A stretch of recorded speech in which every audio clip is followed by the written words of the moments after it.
Hello, I am Dr. Kimberly Ford. On behalf of CME Outfitters, I'd like to welcome you and thank you for joining us for part one of a three-part CMEO Pharmacist Central educational series entitled Screening and Interpreting Serologic Results to Inform Treatment Decisions.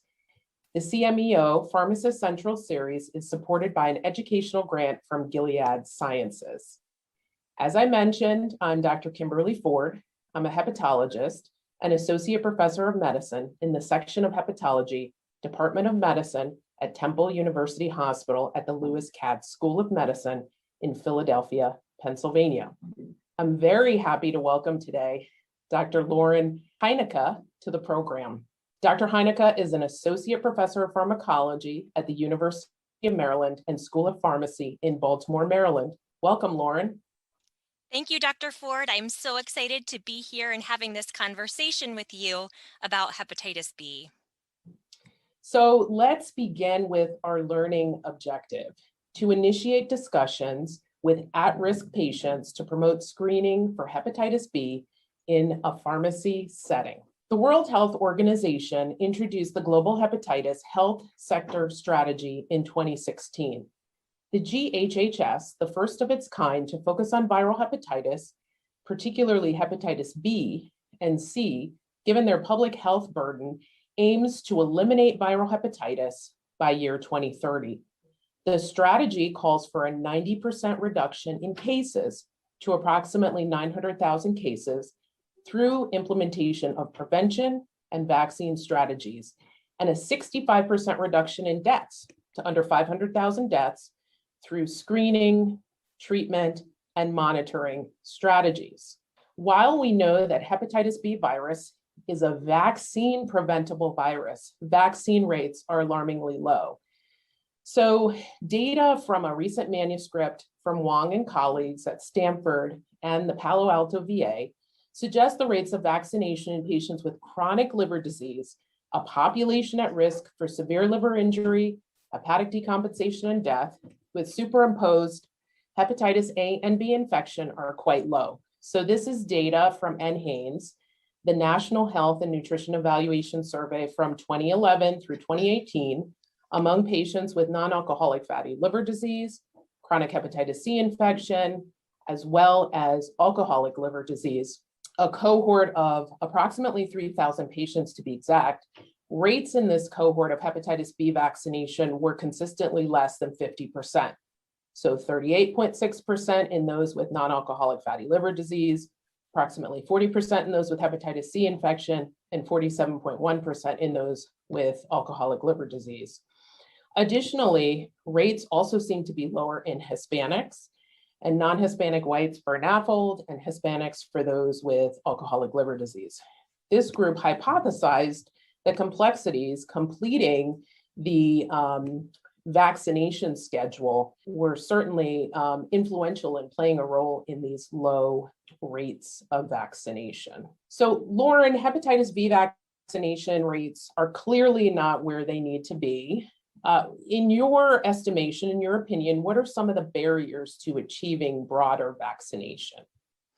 Absolutely, Kim. And I think that this is, just really demonstrates, I think, the role pharmacists can play in achieving some of these vaccination rates and improving our vaccine coverage rates. So the CDC vaccination guidelines were published in 2006, but 14 years later, as you've just talked about, many adults are still not protected. And there's probably a few different reasons for this. So I think, first of all, there's complexities in testing. And you're going to talk about those serologic tests that probably maybe gave people nightmares in pharmacy school. But we're going to break it down. Dr. Ford is going to do a really great job kind of going over that. There's also complexity in vaccination recommendations that can probably present challenges to clinicians as well.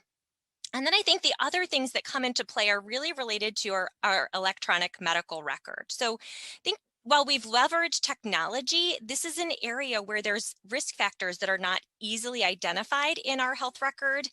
And then there are reminders and pop-ups that have not really been built to really trigger clinicians to think about these patients and who need to be vaccinated.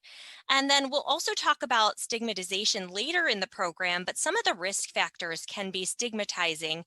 And so I think that also comes into play.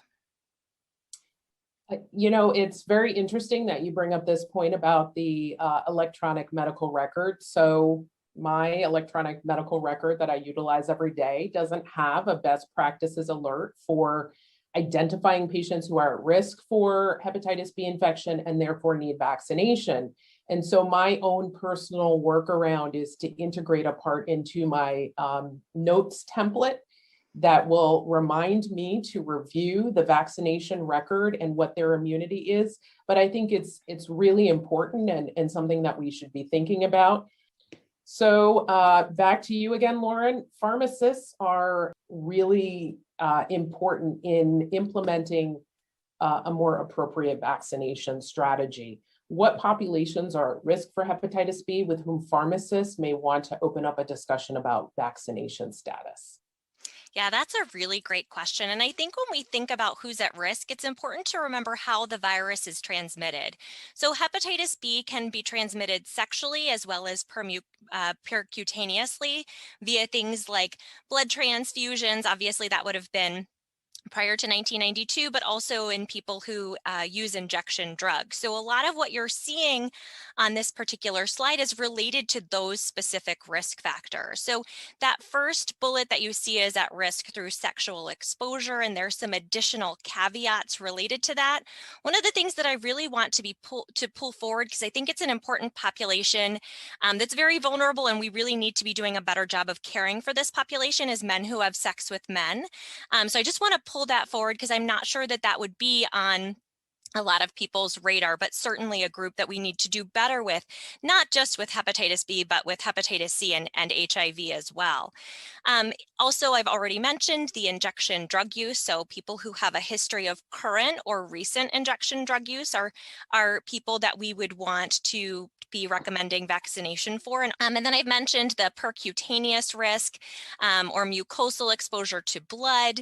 That could include, again, just pulling a few things forward that I think are important to remember. So hemodialysis patients are particularly at risk, as well as our diabetic patients.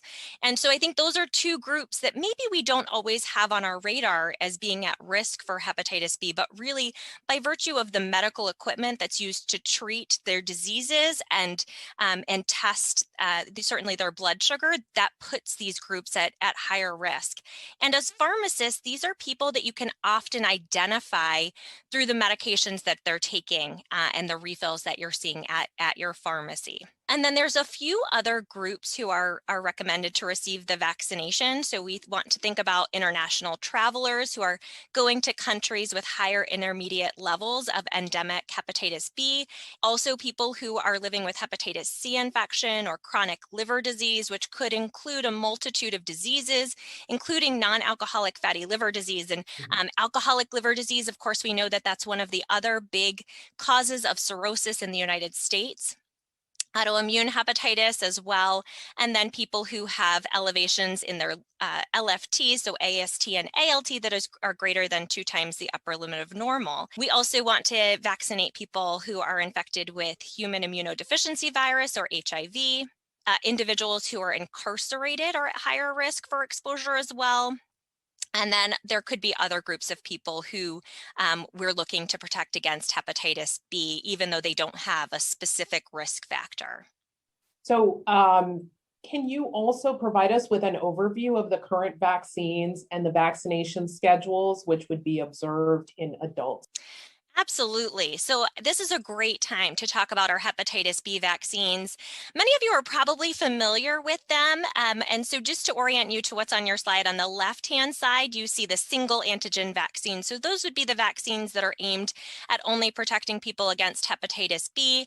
But as you well know, we have many combination vaccines. So on the right-hand side, these are our 3 options that are combination vaccines that would protect people against not only hepatitis B, but other diseases diseases as well. What you're seeing on this slide in this figure is on the left-hand column, you have those different vaccines, and then the doses are denoted by the numbers, and then the timing is in weeks, and the weeks are across that very top row. So you see it starts at 0 in the gray bar, and it goes from 4-week intervals all the way up to 24 weeks. So you'll note that the majority of our vaccines are going to be 3 or 4 doses. Heplisav-B was an exciting addition to our armamentarium of hepatitis B vaccines because it is only 2 doses. And you'll note that it's only a month, before we've got people able to achieve protection. Whereas with our other vaccines, we're looking at going out to 24 weeks. So much longer time series, which I think oftentimes can be difficult to ensure patients achieve that final dose. Certainly, we know that more doses do decrease people's adherence with vaccination schedules. There's the Engerix-B hemodialysis, and you'll note that that's 4 doses. So immunologically, people on hemodialysis have a more difficult time achieving immunity to hepatitis B. So important to make sure that you're paying attention to that if you're looking to immunize someone who has hemodialysis. And then the other thing that I just want to point out is that if someone is traveling and has potential exposure for hepatitis B, that Twinrix can be administered as an accelerated series at day 1, 7, 21 to 30, and then followed by a 4th dose at 12 months. So just quickly wanted to point that out. So it's important for us to understand what happens when someone becomes infected and what happens when they develop chronic disease. And Kim, I'm really looking forward to you talking about this because this is like one of the things that I have such a hard time wrapping my head around. So Kim, if you could talk to us about the progression of chronic disease with viral hepatitis B. Sure, happy to do so. So this is a really great graphic depiction of the natural history of chronic hepatitis B infection. So this first phase here is the immune tolerance phase, and it's really characterized by the presence of hepatitis B E antigen. You also have high levels of hepatitis B DNA.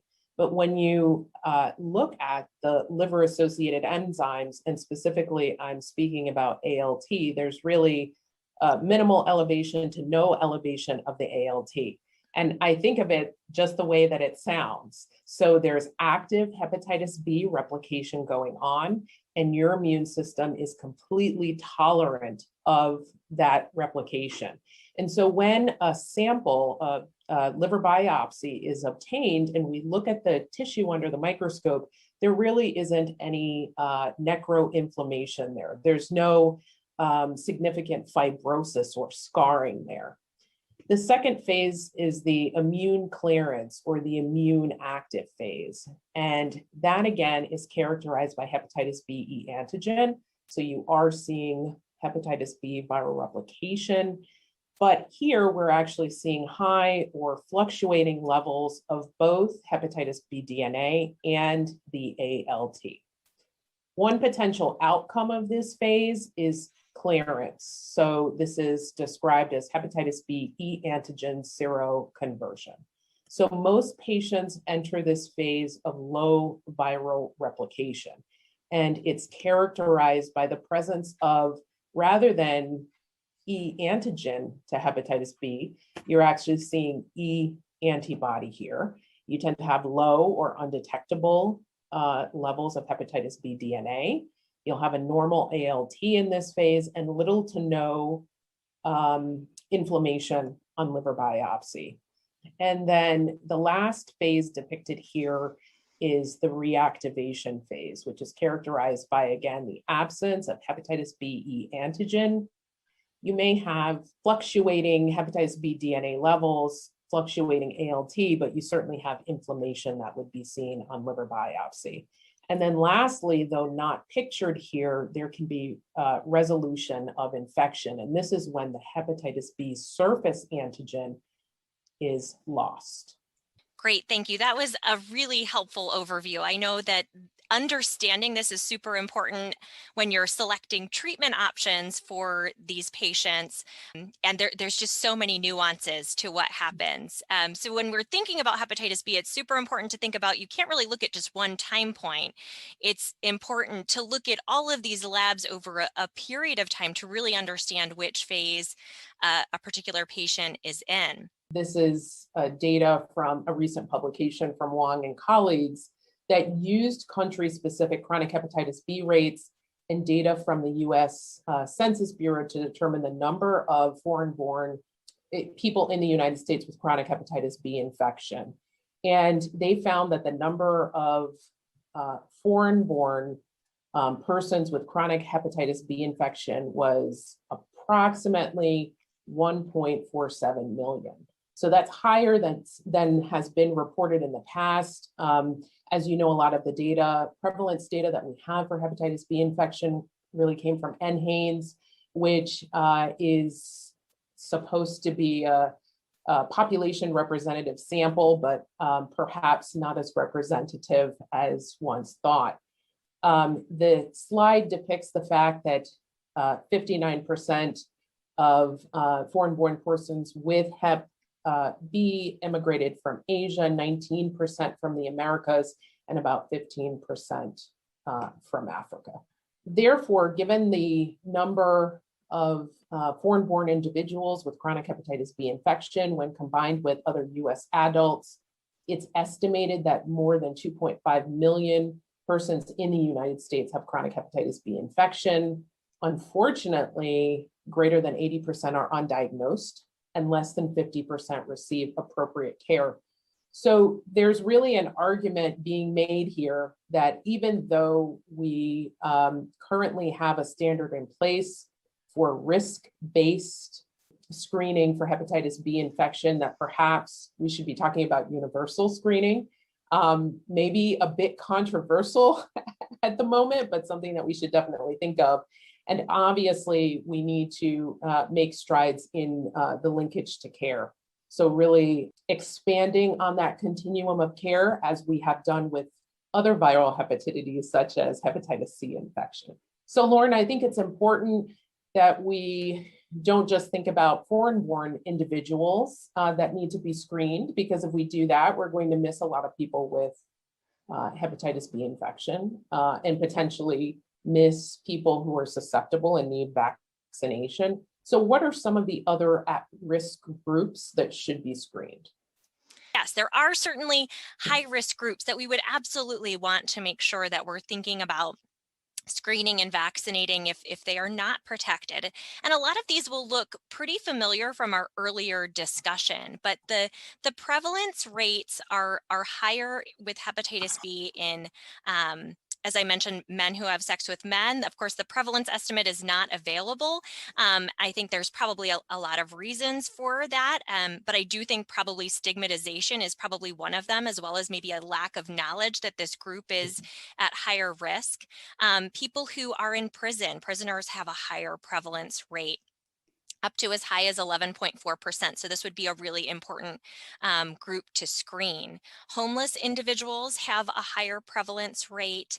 The other group that I think is really important to point out and is not going to probably be a surprise to many of you is people who inject drugs. As we've talked about, you have that percutaneous route of transmission. So their rate is 11.8% and is pretty close to the prisoner rate. It's going to be one of our higher groups. So really an important group to make sure we're screening and then vaccinating if there's that opportunity. We've talked about patients co-infected with hepatitis C and HIV co-infection. And again, remembering that the routes of infection for hepatitis C and HIV are similar to hepatitis B, right? We're talking about percutaneous exposure to infected blood. So when you're thinking about hepatitis B, you should also be thinking about those two viral illnesses as well. And certainly there are some other special populations that we want to think about. So pregnant women, of course, because there is that risk of vertical transmission from mother to baby upon birth. And that actually brings us to our last bullet in that special populations box is the newborns. And I certainly remember my babies being whisked off and getting their hepatitis B vaccination right away. And I'm so grateful for the vaccination program in the US that focuses on that. But certainly there's a lot of work that needs to be done in many countries so that there's access to these vaccines and we can really, decrease the risk of hepatitis B globally. And then we've already talked a little bit, but patients with diabetes and other metabolic disorders would be important as well, not only because of the testing supplies that would be used in diabetic patients, but certainly we know that non-alcoholic fatty liver disease is quite prevalent. And again, in that group, we really want to prevent any additional hits to the liver. So, Lauren, I know in the next slide, you're going to talk a little bit about recommendations for screening. I just wanted to make a point about hepatitis B infection, particularly in injection drug use. Hepatitis B is pretty infectious, more infectious than HIV, more infectious than Hep C. And we can see household contacts becoming infected with hepatitis B. And so I think that is something important to highlight, particularly with injection drug use.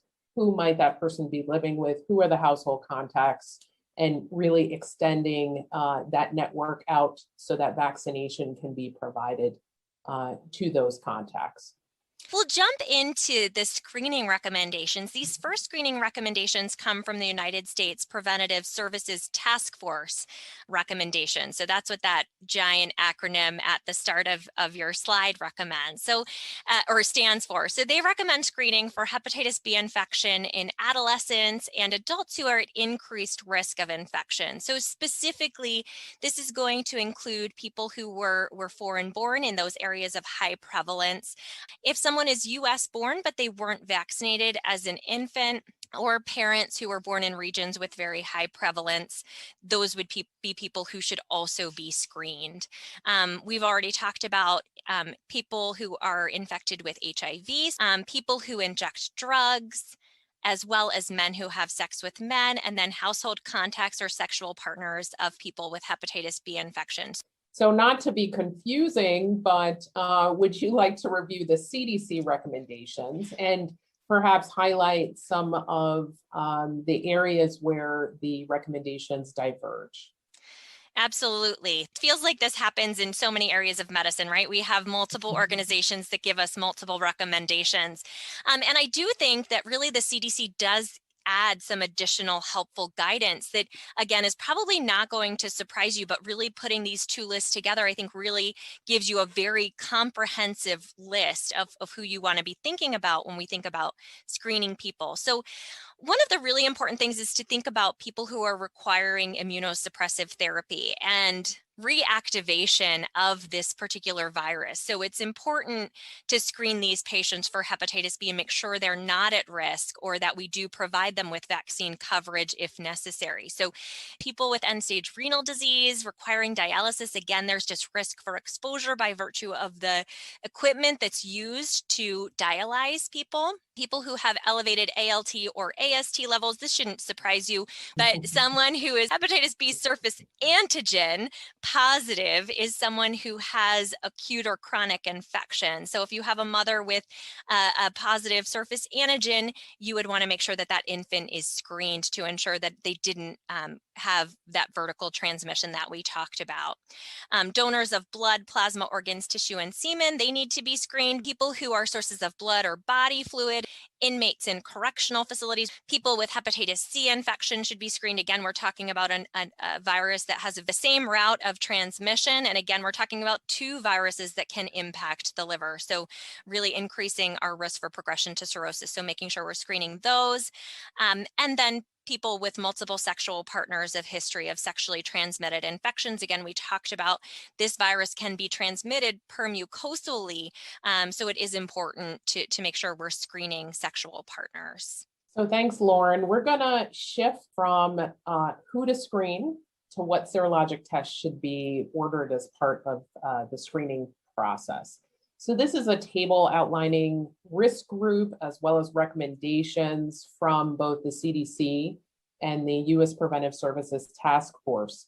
Honestly, in clinical practice, I use 3 tests when I do my screening, and they include the hepatitis B surface antigen, the hepatitis B antibody, again, to the surface protein, and then antibody to the hepatitis B core protein.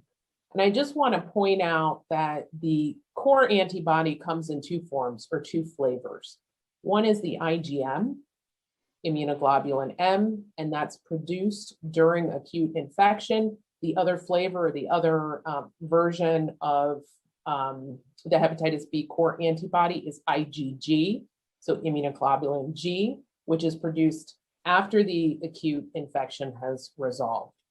And so the total, which is what's usually available for people to order, and certainly when I go into my electronic medical record, it's the thing that comes up first when I type in hepatitis B core, that antibody that I'm getting is a total. So it is both the IgM and the IgG. Because of the nuances in interpreting these tests, it can really be confusing.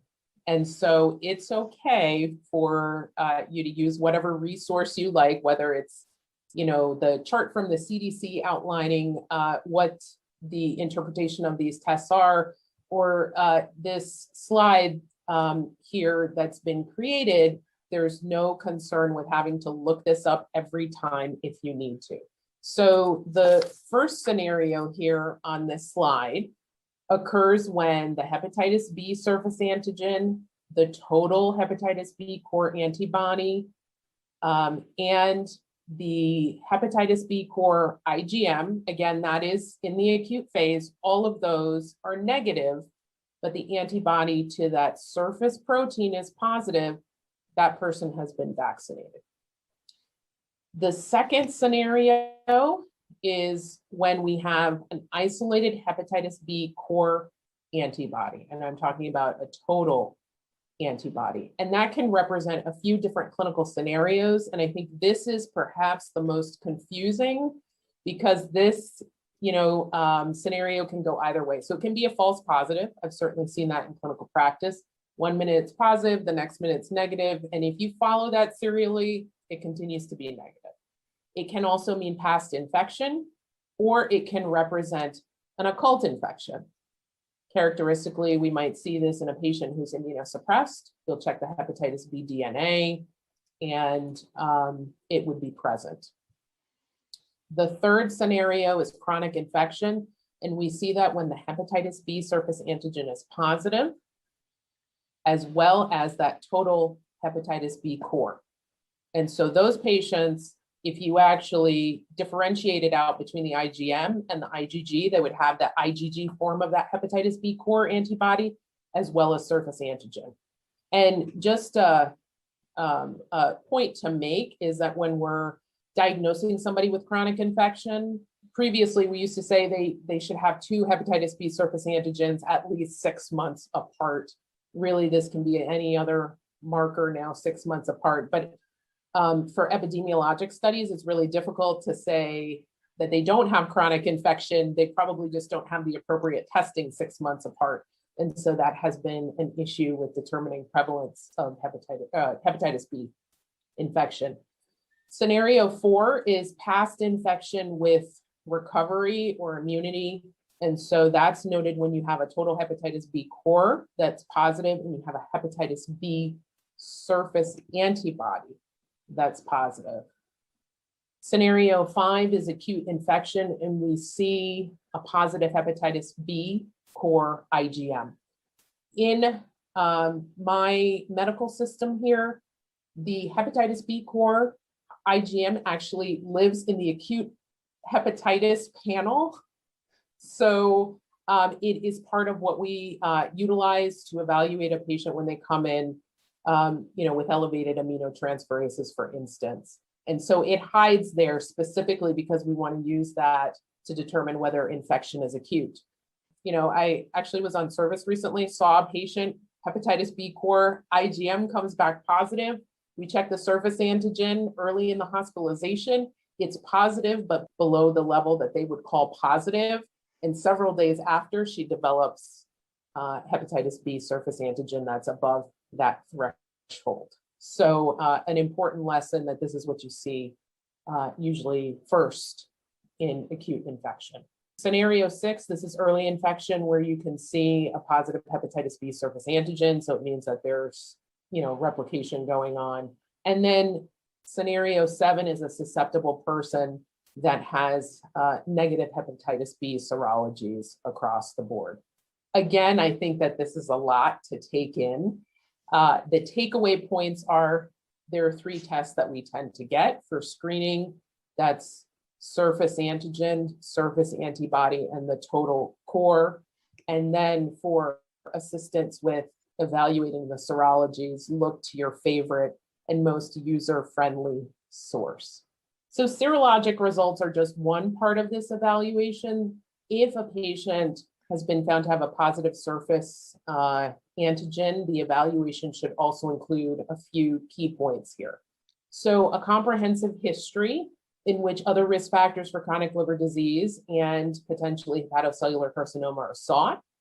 It's important to note that hepatitis A vaccination status should also be investigated. Routine laboratory studies should be performed. These include a CBC, chemistries, and an INR. We should have a full assessment of serologic testing here for hepatitis B. And as Lauren highlighted, it's important to rule out other viruses that have similar routes of infection or acquisition. So it's important to rule out HIV. It's important to test for hepatitis C. Finding out one's hepatitis A status is important in providing vaccination if they're not immune. And then also obtaining a hepatitis D, so D as in dog, antibody, to see if the patient has been exposed to hepatitis D. So just as a reminder, hepatitis D can't make copies of itself unless it has the machinery of hepatitis B.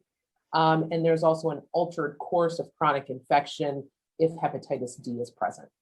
Lastly, an assessment of underlying liver fibrosis is required. So there are non-invasive assessments, things like the OPRI and the FIB4 score. There's also ultrasound with elastography, which can assess underlying hepatic fibrosis. And if you don't have availability for performing elastography, you can also perform just a general abdominal ultrasound as well. Lauren, we talked a little bit about sets of recommendations which really apply to individuals who are engaged in healthcare. People who inject drugs aren't always engaged, but there are certainly opportunities to connect. Could you comment on some of those opportunities for screening in a population of people who inject drugs? Absolutely. And, as we were preparing for this talk, we were talking about different touch points that would be opportunities for a community pharmacist to identify in their practice. And certainly we're going to have plenty of time for discussion. So we would really love to hear about your experiences, your thoughts related to this too, because I think the more we talk about it, the more we can think about ways to really reach this population that can be sometimes difficult to reach. So some of the things that we were thinking about is that certainly there are many standing order programs for naloxone. And so when you're dispensing naloxone, this might be an opportunity to talk about screening and testing for hepatitis B. This person, it might not be a person who's actively using drugs, but it could be someone who is a household contact of someone who's actively using drugs, and that would still be very important. I think we need to do it in a way that's non-judgmental and really opens the door for conversation. Other potential opportunities is if you're dispensing insulin syringes without a prescription, that may indicate injection drug use and present an opportunity for hepatitis B education. And I think it's important to talk about this because I think oftentimes when we talk about harm reduction in substance use disorder, we so often focus on abstinence. And we need to recognize that abstinence might not be be an option for everybody. So, access to clean needles is important from a public health perspective to be able to help prevent the transmission of these viruses. And again, I think trying to approach people without judgment and really opening the door to conversation so that they know that you care about their health and ways that you can really help reduce harm for them and improve their health in whatever ways you're able to, I think is going to go a long way, and people will really appreciate that. COVID-19 testing. So COVID has certainly brought a whole host of challenges, but I think it has also given us a lot of opportunities to get to know our community better, as pharmacies are serving as such a large hub to provide testing and immunization. So perhaps testing could be another opportunity. And then lastly, if you've got somebody who you're dispensing their hepatitis C or their HIV medications, we've already talked about the routes of transmission being the same for these viruses, and knowing that both hepatitis C and HIV can impact liver health. It would be really important to make sure that these patients have been screened for hepatitis B, and hopefully they already have, but they might not realize they have been as part of their treatment process. So it's also a really great opportunity to just provide some additional education. And I'll be really honest, I think sometimes we do the screening test. We're actually looking at this in my clinic now to make sure that we follow up on the vaccination when people are eligible. Absolutely. And I just wanted to talk briefly about a related issue. So there's a lot of stigma associated with hepatitis B that needs to be addressed. How can we as healthcare providers change the narrative? I think that there's a lot of misconceptions about how people contract hepatitis B and a lot of fear about getting the infection. So I think your discussion of household contacts and how we actually contract hepatitis B, I think was really helpful to help change that narrative.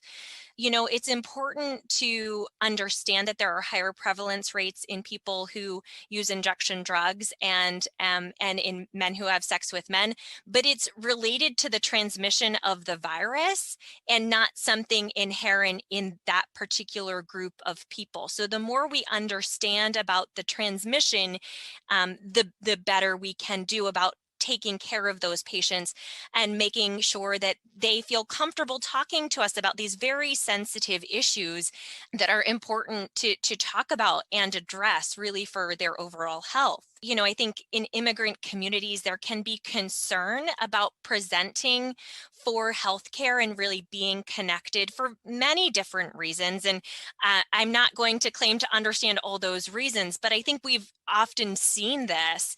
I know in my own practice, I have seen this occur, and certainly it's important to let people know that we're here to take care of their health. Really important, I think, to try to build that trust and starting with just small things, and maybe you build your way up to talking about hepatitis B. Maybe it's not what you lead off with, because, but certainly finding a way to build that trust and then kind of getting to that point. And then I mentioned this earlier, but I think that the more we educate patients, the more they can advocate for themselves. So finding patient-friendly language that really provides an open dialogue can be really helpful for patients to really move the needle forward in terms of their own health. So we do have 5 steps to stop hepatitis B stigma. We need to really know the facts, and we've talked about the importance related to transmission and understanding how it is transmitted.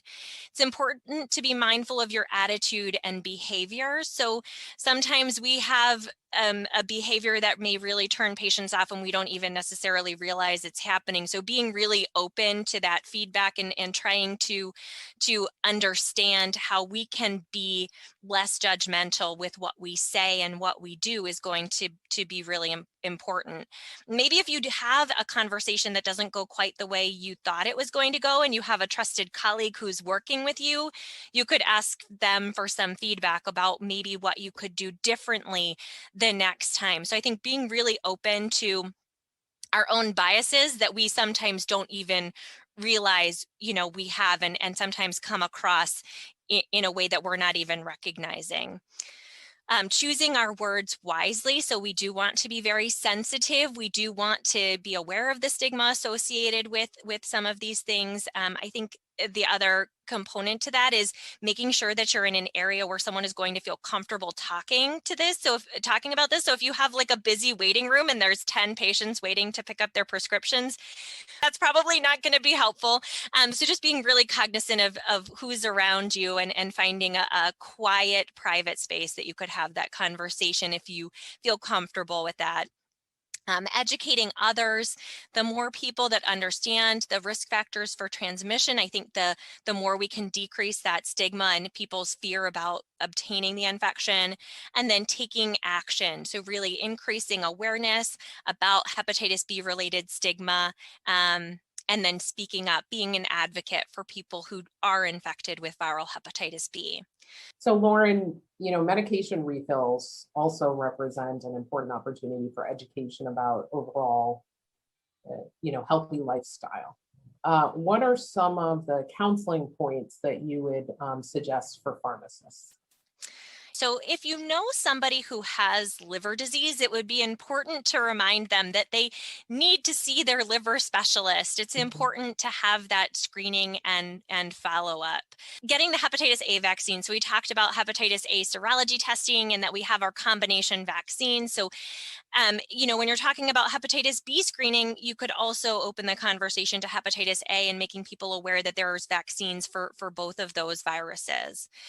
Certainly, we know that alcohol is one of the leading causes of cirrhosis and need for liver transplant in the United States. So talking with patients about alcohol is really important. I think there's a whole lot we can do to treat our viral hepatitis B and C, but if someone continues to drink at a rate that still causes cirrhosis, have we really done all that we can do? So, as pharmacists, we always talk about over-the-counter medications and supplements, and I have got to tell you that this is so important to talk about. I just give a quick story. So I was on internal medicine, and we had a patient who came out of the MICU with fulminant hepatic failure.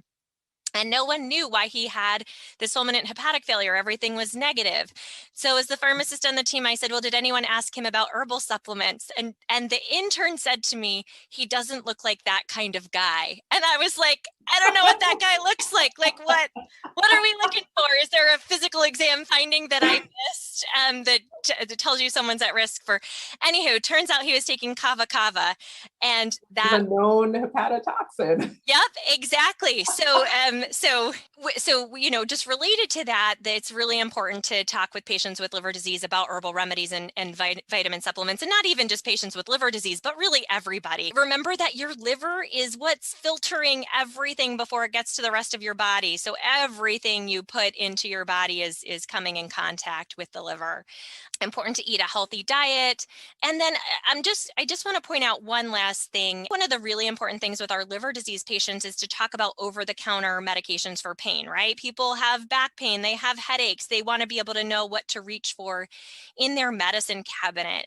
A lot of times we're left with acetaminophen, Tylenol, or our NSAIDs, right? Those are our two OTC pain relievers. What are your thoughts? What do you tell patients with liver disease in terms of what your preference is? So it's pretty important to do this counseling. I think there's a preconceived notion that if you have any liver problem at all, you cannot take any amount of Tylenol, and you should be taking NSAIDs. And I think we need to correct that thinking and provide more education about over-the-counter medications in general. I could not agree more. The other concern I always have with NSAIDs and cirrhosis is they oftentimes have low platelet counts because they're Yep. and which of course we know platelets are important from a bleeding perspective. So and then certainly there's risk for variceal bleeding if they've developed any of those varices. So I always worry about my liver patients bleeding, and from a bleeding perspective, we know that NSAIDs are not a great option. So I couldn't agree more. I think oftentimes we forget about those risks with bleeding and kidney issues related to NSAIDs. And certainly if we keep that acetaminophen dose below that 2 grams, the risk of additional liver injury is going to be very, very low. The only other point that I would make is that we've seen patients come in with acute on chronic liver failure. So they've had compensated cirrhosis, but they unfortunately took too much acetaminophen. So it's important really to adhere to that 2 gram a day limitation. Often you'll see acetaminophen co-formulated with narcotics, and patients won't necessarily know that they're taking, say, Percocet, and then they have a headache and they take some Tylenol, they're not feeling well, they take some Theraflu. Well, all of those preparations, unfortunately, have acetaminophen, and very quickly people can get into trouble. So it's just really important to know exactly what you're taking and really limit that acetaminophen intake. I do a lot of the active ingredients label on the over-the-counter products. I do a lot of teaching to help people understand how to read those, because I think that they don't understand how often co-formulated products can change. So another way I think that you can really empower your patient is by taking the extra time to not just recommend an OTC product, but explain how they can look at that active ingredients box on the OTC product to figure out, what exactly is in the product that they're considering taking. Absolutely. Well, this has been a really great discussion, Lauren. So before we head into questions, let's summarize our discussion with our SMART goals. And so the first of these is to ask patients about hepatitis B vaccine as part of overall wellness checks, identify at-risk individuals that should be screened for hepatitis B, and provide them with information to promote broader screening, seize opportunities to ask about and educate people who inject drugs about hepatitis B screening, educate patients about their serologic results, and lastly, share resources for dealing with stigma and discrimination with patients and their healthcare team. Lauren, with that, I think it is time for us to let our audience join the conversation and ask some questions. Sounds great.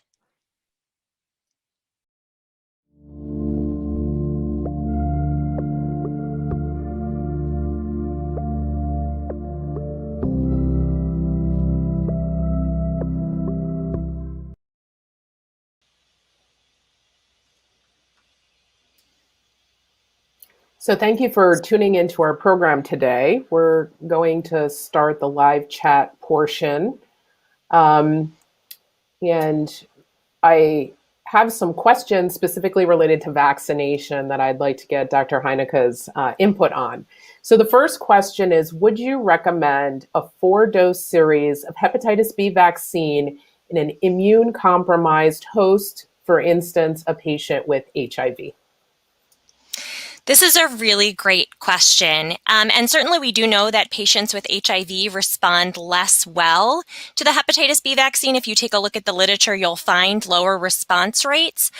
So there have been a few different publications that have specifically taken a look at different strategies. One of the strategies is to increase the amount of antigen that you're providing to a patient in the vaccine. So typical Hep B vaccine is 20 micrograms. There have been studies looking at increasing that to 40 micrograms. And then also, of course, giving additional doses. So typically the series is 3 doses. You can increase that to four doses. So what I've seen most societies recommend is actually increasing the dose and administering 4 doses. Now, I think the other thing that often is a question related to that is we, of course, have the new Hepatitis-B, which is our adjuvanted vaccine. And remembering that an adjuvant is specifically intended to increase the body's immune response to a vaccine to provide a more robust response.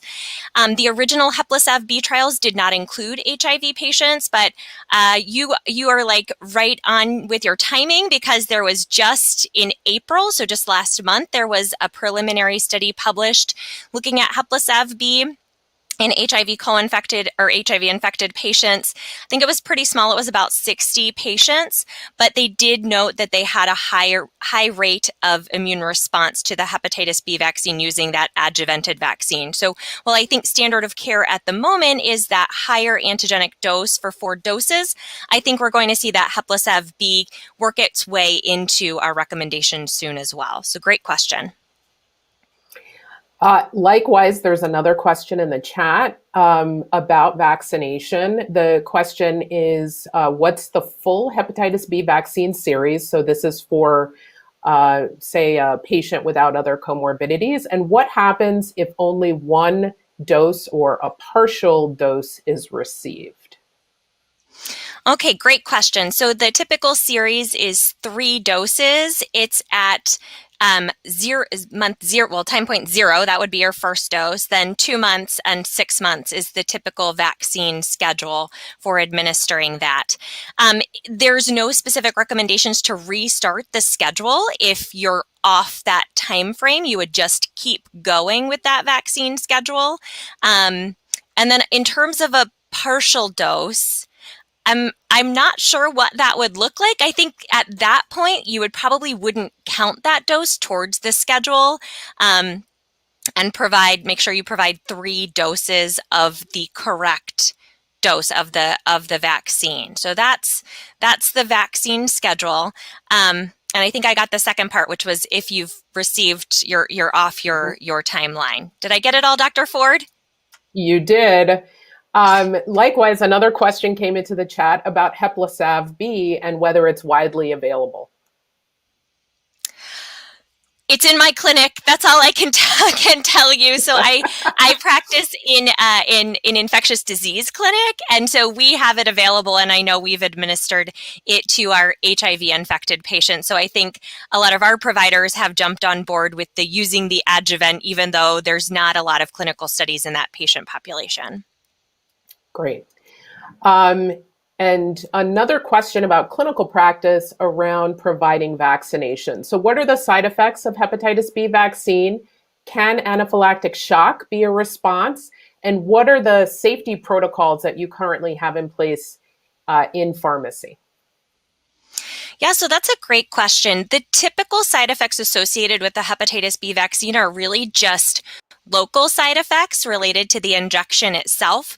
Certainly with any vaccine, there is a risk for anaphylaxis. So every practice who's administering vaccines should have an emergency response protocol.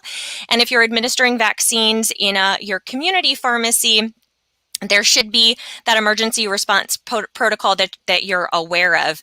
And that likely would include epinephrine as part of that protocol. So if you are administering vaccines in a pharmacy environment, there should be that protocol available. I have to tell you, in our clinic setting, of course, most things are driven by reimbursement. And so our MAs and our nurses are the ones who are administering vaccines in our particular clinical environment, although I could administer them if they asked me to. Great. We're going to shift gears a little bit to answer some of the questions about hepatitis B serologies. So the first question is, I caught that the IgD is produced after an acute infection. What did you say regarding the IgM? So we're talking about the hepatitis B core protein.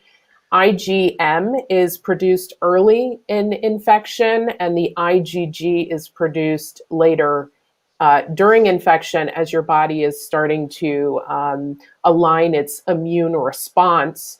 There was another question listed in the chat about the acute hepatitis panel, including Hep C antibody, hepatitis A, the hepatitis B serologies, and how with hepatitis C, we have a reflex to check the hepatitis C RNA. Should we have the same for the hepatitis B DNA when the hepatitis B core protein, the IgM, is positive? And I think that would be a great idea. Unfortunately, it's not done as routinely as we see with hepatitis C. So that was also a great question. Lauren, do you want to talk a little bit about the serologies?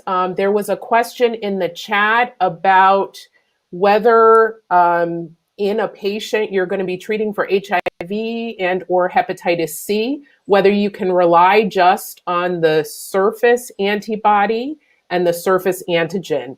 So the question is really, do you have to check that core IgG or IgM? So we always check the core antibody as part of our practice in my clinic. And I'm treating patients. I see HIV patients for adherence, but I do a lot of work treating hepatitis C patients.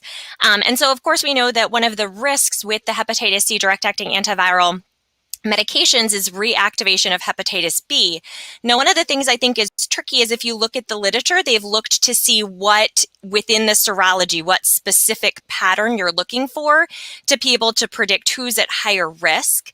And so when I think about who's at higher risk based on thinking about the serologies, my thought is that a person who's core antibody positive and surface antibody negative, so someone who's been exposed to hepatitis B, but has not mounted a protective response against the virus, that they're going to be higher risk for reactivation, because that's in Dr. Ford's presentation of that serologies, that's where it's a little bit trickier to know exactly what's going on. And so this would be a person who's surface antigen negative. So often with those patients, we first check a Hep B DNA to make sure there's not a low-level smoldering infection. That's one of those potential options if you're in that chart that's pulled up. And so I think that's important. And then for those patients, I don't necessarily do anything differently other than check an ALT and an AST as we're treating them to make sure that there's nothing looking for a flare. And if you're interested to learn more about this, I don't want to take up too much time, but module 3 that Dr. Ford and I do actually goes more into the things to look for with Hep B reactivation. So I think checking the core is important. I think that especially when you're treating hepatitis C individuals, and also certainly if you have an HIV infected individual who is isolated core antibody positive, there are recommendations to vaccinate those individuals who might not have that surface antibody that's protective. So there's a whole lot more that I could talk about that my nerdy self loves to talk about as it relates to that isolated core antibody, but I'm gonna hold back and see where Dr. Ford wants to go next, because I know there's more questions to go through.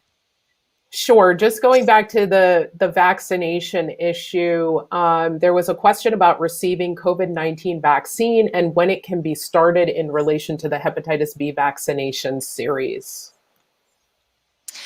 Yeah, so my understanding is that they can be administered simultaneously. I can't think of, I don't think there's specific recommendations to space those apart that I'm specifically aware of. Now, I do think that, well, I guess if you're administering them in the pharmacy, that's possible. In our clinic, we don't have COVID vaccine, so I haven't thought as much about these logistics. Dr. Ford, I will just throw out one other quick thing just to get your thoughts on it. One of the things that's come up in our clinic is people who are going through Hep C treatment and are interested in the COVID-19 vaccine. And I think this might be, there's probably both scenarios, but they've wondered, can they get the COVID vaccine while they're going through their Hep C treatment? I think there's probably not an interaction, but for some of our patients, we have had them get the COVID vaccine, wait that 2 weeks for them to have that immune response to the vaccine, and then we've proceeded with the treatment. So I'm less concerned about co-administration of vaccines and more worried about a medication that could impact a vaccine's response. So I don't know if you've had any thoughts or experience with that particular question. I don't think that clinically this is guided by any data that I can quote to the audience, but certainly we wait 2 weeks. If we're going to start therapy, we wait 2 weeks between our vaccination and the initiation of therapy. And we also wait 2 weeks between our vaccination series. And perhaps that has to do with potential side effects. But again, that 2-week time point is where we are as far as co-administration is concerned with the vaccinations. So there are some additional questions. Just talking a little bit about COVID-19, you mentioned in the recorded section of the talk that things are a bit off kilter in the setting of COVID-19 infection. So Lauren, how do you think things have changed with respect to screening and monitoring of hepatitis B infection? Yeah, so I think that there was in the beginning this thought that we would return to normal relatively quickly. And I think we quickly learned that there's the new normal and that we really have to learn to function in doing a lot of the things our clinics were doing the way we were before COVID-19. So I think we were holding off on screening and treating a lot of people. I'm speaking more about hepatitis C, but I think there was a lot of screening for Hep B that also got put off, thinking, we're going to wait till things are more normal. We don't want people to be at risk to contract COVID because they're coming to clinic. And so I think our clinic in particular shifted to predominantly telehealth. And I only went back to our clinic in the fall of last year. So I guess that was October, November-ish. Now I'm having to think. So, but I think now we've recognized that, there are these co-occurring things that are happening really. If you look at the news and the literature about the opioid epidemic, COVID has really driven a lot in terms of mental health and people using more drugs for multiple different reasons. So I think there's the potential for, of course, we know that the methods of transmission for Hep B, HIV, and Hep C are all very similar. So I think we're having to really kind of think about these head on and really think about how we can continue to screen people in light of everything that's happened with COVID. So I think that people kind of put things on the back burner thinking, oh, this is not a priority at this moment. We really need to be concerned about COVID, but COVID is obviously here to stay. So we just need to really get back, I think, to the practices we had in place before COVID was kind of dictating everything that we had done.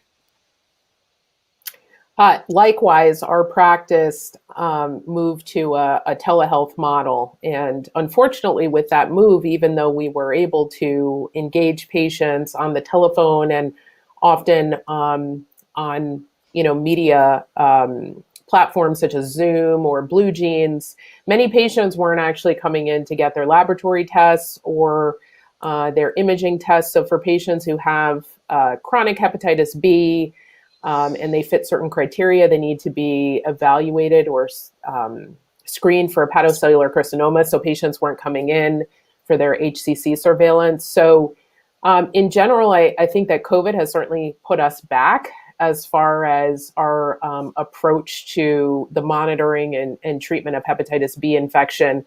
I don't think that that's unique to viral hepatitis.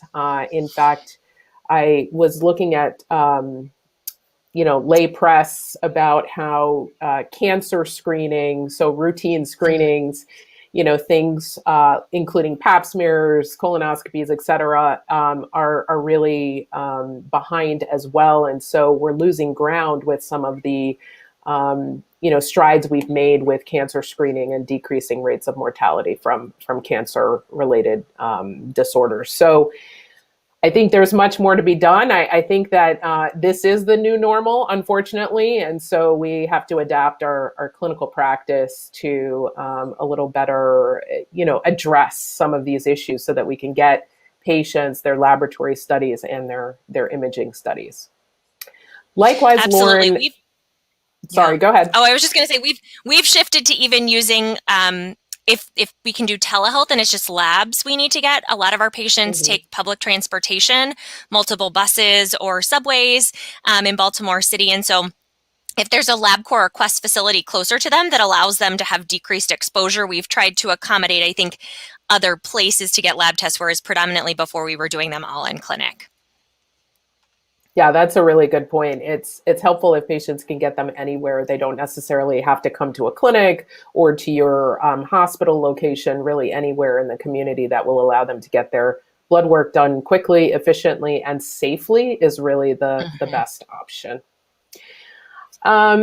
So going back to the chat, there was another screening question that came in specifically about this issue of reactivation hepatitis B, and we talk about that subsequently in one of the other parts of the series. But Lauren, just a quick question for you about screening in patients who are expected to receive systemic chemotherapy. Yeah, this is a really interesting question. I have to say, I don't specifically have an answer. I don't specifically work with our cancer center patients, so I haven't been involved in this specific discussion. I can certainly see how it would be beneficial to screen. I mean, really, if it's up to Dr. Ford and I, we're screening everybody, right? Just because if you've not been vaccinated, we should vaccinate you, right? Like screen everyone, screening for all. I think it's beneficial to be able to vaccinate people who need the vaccine. So I'm not specifically aware of what our specific protocols are related to chemotherapy, but certainly I could see the benefit. So the American Society of Clinical Oncology has recommendations. We talk about some recommendations in part 3 of this series, but certainly patients who have a history of hepatitis B infection and even a history of exposure to hepatitis B in the past. So I'm talking about those patients with hepatitis B core antibody positive. Those patients are at risk for reactivation, and really we should be screening all patients who are going to be treated with chemotherapy. There are certain types of chemotherapeutic agents that are more associated with reactivation. So B-cell depleting agents, particularly rituximab. So it's really important that we screen. I think that is another clinical scenario in which we absolutely have to screen. You just have to see one patient who doesn't do well with reactivation of their hepatitis B infection to be convinced that screening is necessary. We'll talk more about that in the series, but again, I just wanted to answer that question because it appeared in the chat. There was also another question, just going back to screening. Are newborns typically screened for hepatitis B infection as part of their normal blood work? There is screening of the mother for both hepatitis B and hepatitis C infection.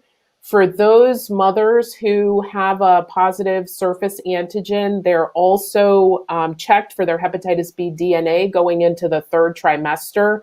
If they have a very high hepatitis B DNA, so over 200,000 international units per ml, they're also considered for therapy. So we start tenofovir in those moms so that we decrease the risk of vertical transmission of the infection. All infants, all newborns should be getting hepatitis B vaccination. And I recall for my son, like that was one of the first things they did for him. They're like, it's time for his hepatitis B vaccination. And so he was started at birth. For those moms who are hepatitis B infected, there's immune globulin that's also given within 12 hours of birth. We don't routinely do any testing of the newborn, but we certainly will do vaccination and immune globulin for those moms who are hepatitis B surface antigen positive. There are some other questions here about treatment. So there are certain treatment endpoints. I'm sorry, I'm hearing an echo. I'm just going to take out one of my headphones here. The treatment outcome of having a surface antibody that's positive and a surface antigen that's negative is pretty rare. Certainly, if that endpoint is achieved, patients can be taken off of antiviral therapy, but again, that's a pretty rare endpoint. For patients who have a history of cirrhosis, for instance, and they have hepatitis B infection, they should be on medications indefinitely.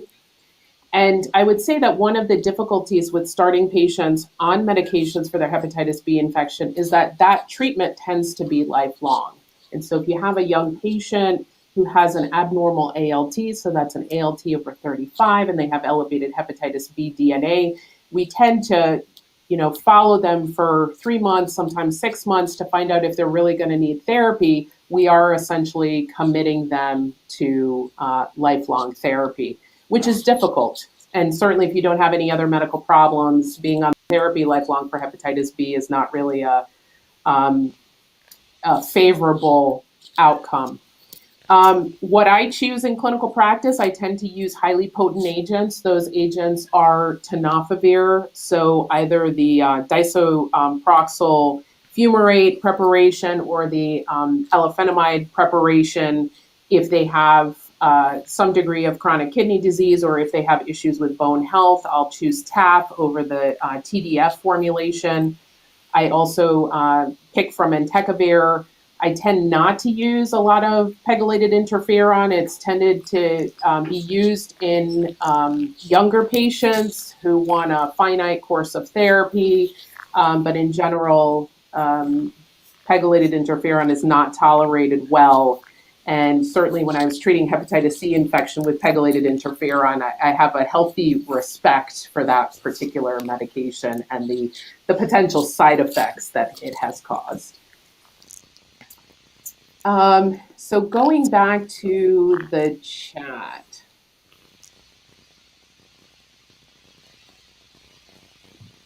So Lauren, there were some questions about over-the-counter medicines. So what is a safe daily dose for acetaminophen long-term for an elderly patient who has osteoarthritis without known liver disease? That was one question. And another question was, what would be the least damaging to the liver as far as the class of over-the-counter medications?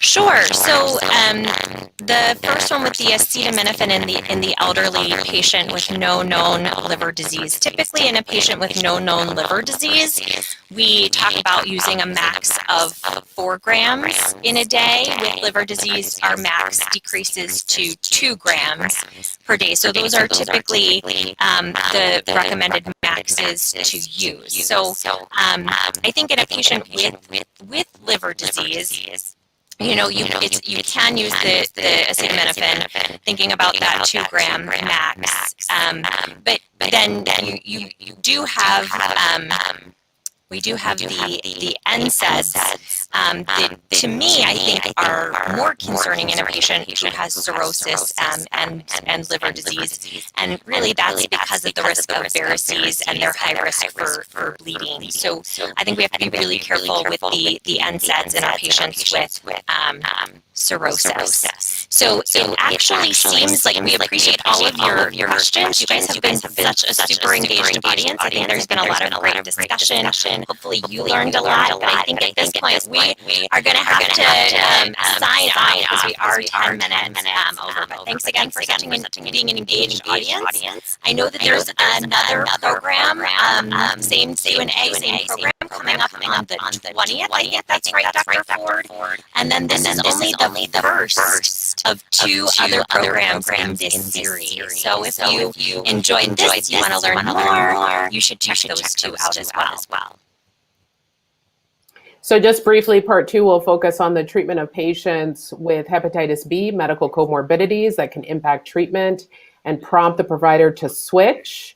And then part 3 is entitled Beyond the Prescription Refill, the Role of Pharmacists in Ongoing Monitor of Patients with Hepatitis B.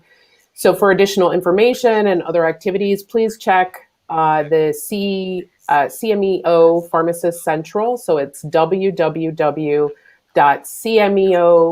or cmeoutfitters.com. Again, I want to thank Lauren for all of her insights and the great tips that she's given us today. And thank you for the audience, or thank you to the audience for joining us today.